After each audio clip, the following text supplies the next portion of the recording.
Dahil sa mataas na kaso ng rabies, nasa state of calamity ang mga bayan ng Boac at Buena Vista sa Marinduque. 2 na ang namatay sa probinsya dahil sa rabies na nakita na rin sa ilang baboy at baka. May report si Tina Panganiban Perez.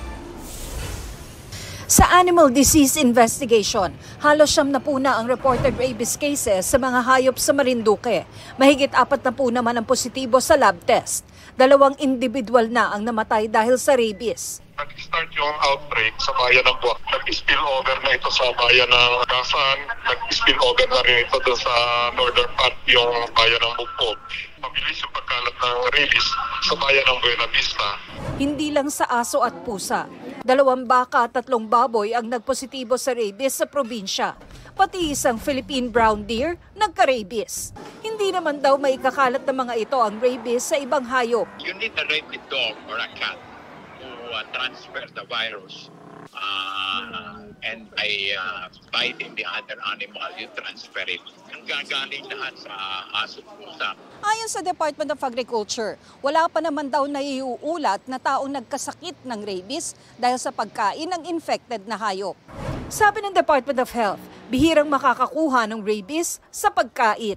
Hindi nabubuhay yung virus pag patay na yung hayop kung saan nandun sila.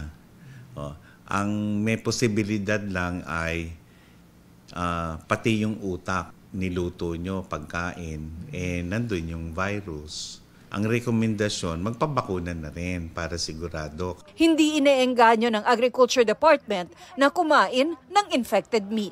May possibility na matransfer pag kinain yung animalyang infected. That's why we're very careful in NMIS on approving pork and cattle. Kailangan may tatak NMIS pagka bumili ka ng baboy or baka. Tina Panganiban Perez, nagbabalita para sa GMA Integrated News.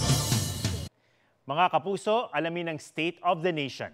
Mag-subscribe sa GMA Integrated News sa YouTube.